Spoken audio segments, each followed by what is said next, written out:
In this video, I will be teaching you survival skills that if you learn, you'll be able to survive in the woods forever and break free from society.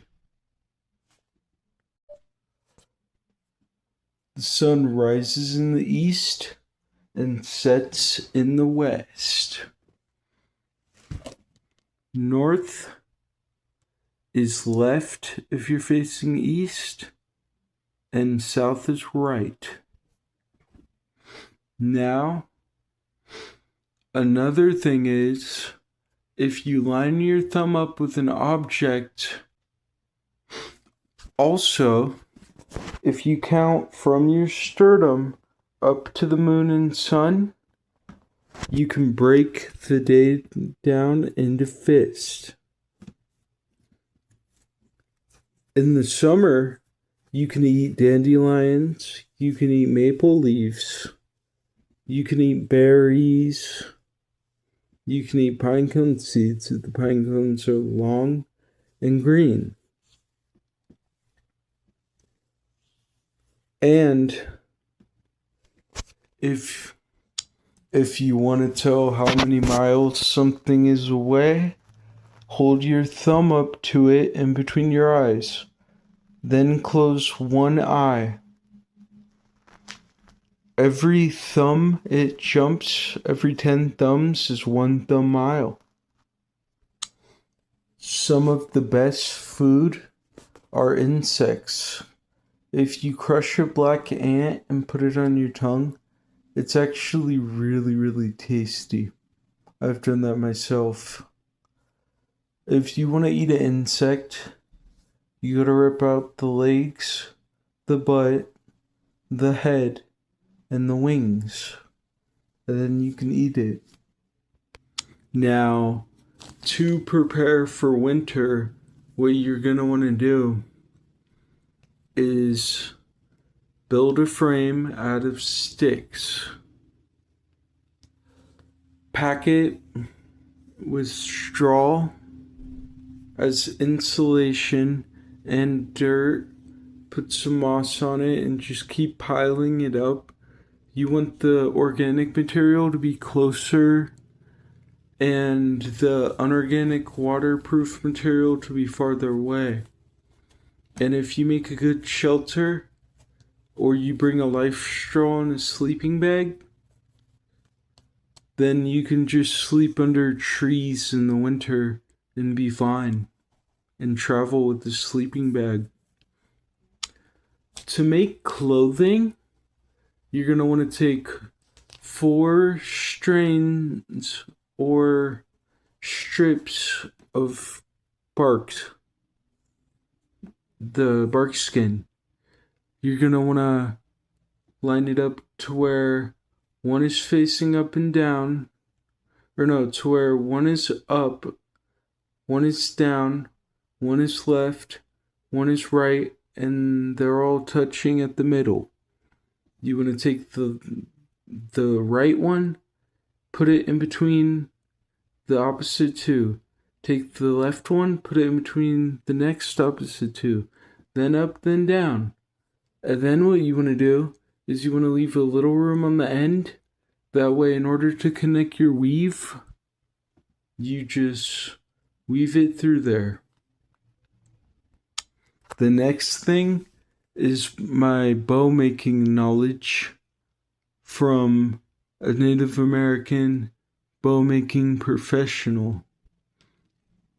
I know how to do it, but I'm not strong enough to pull the bowstring, and you most likely won't be either. In order to create a bow, you take a decently thick, somewhat dry, somewhat flexible, even on both sides stick that is as tall as you in the right amount of thickness. You hold the top down with your hands, and then you tie the top. You hold the bottom down with your feet, pushing it as far as you can get it, and then you tie the bottom. You don't want to put tension on the string or it will wear out. Now, In order to create the arrow, you take a thorn bush branch and you rub the thorns off of it. Then you straighten it out until you straighten it over and over again until it stays straight and it's 2 arms length. You take the tail feather of a bird, you cut it in half, and you glue it to the end or tie it to the end. You take bone or the right type of rock. You see a seam, you hit that seam with a sharp rock and a heavy rock, and it chips away. You chip it into an arrowhead, and you tie it to the end of an arrow after you harden the arrow in the sun. Now you hold your non-dominant hand in the center of the bow. You then hold the arrow in between your fingers and rest it on your non-dominant hand. After that, you pull back quick and fast, and that arrow will go flying. The only way to hunt with a bow is to become proficient with a bow, which takes years of training. To start a fire, you cut a wedge out of